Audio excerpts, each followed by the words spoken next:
Assalamu alaikum, que la paix s'assoue. Les nourrices du prophète Mohammed sallallahu alayhi wa sallam, sur lui le salut et la paix. Le prophète Mohammed sallallahu alayhi wa sallam, sur lui le salut et la paix de Dieu, n'est pas un enfant, vous n'étiez pas un enfant comme les autres. Des signes ont toujours accompagné sa naissance jusqu'à sa mort, et au moment de sa naissance, 3 femmes l'allaiteront. Sa première, sa mère Amina bin Wahab, qui au moment qu'elle ne pouvait plus l'allaiter, attendait l'arrivée des Banu Sad, dont les femmes de cette tribu étaient des nourrices connues pour leur sérieux, qui amenaient les enfants de la Mecque dans le désert et l'enseignaient l'arabe classique. En retour, elles recevaient un salaire de la part de la famille des enfants qu'elles avaient à charge.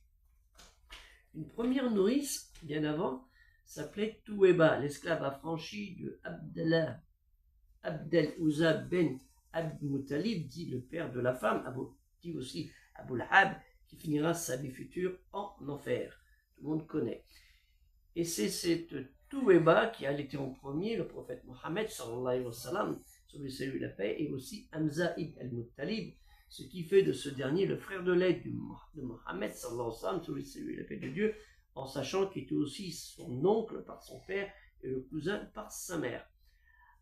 À la Mecque, tous ceux qui recherchaient des enfants en famille d'accueil ont refusé de prendre soin de l'orphelin de Mohammed, parce que sallallahu alayhi wa sallam, sur lui salut la paix, parce qu'ils craignaient de ne pas être payé en raison de la mort de son père Abdallah.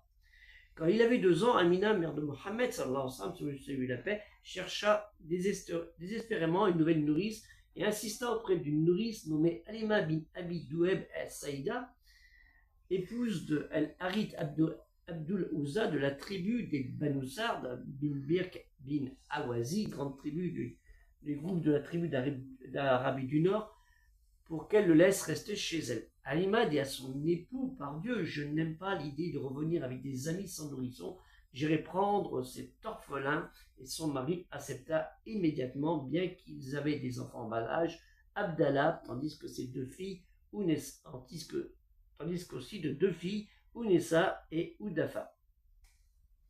Ce fut en fait la première nourrice et mère adoptive durant 3 années du prophète Mohammed sallallahu alayhi wa sallam. Et la bénédiction, influence spirituelle, la baraka, entrera dans le foyer de cette famille où il y aura des miracles incroyables. Que la paix soit sur vous. Assalamu alaikum.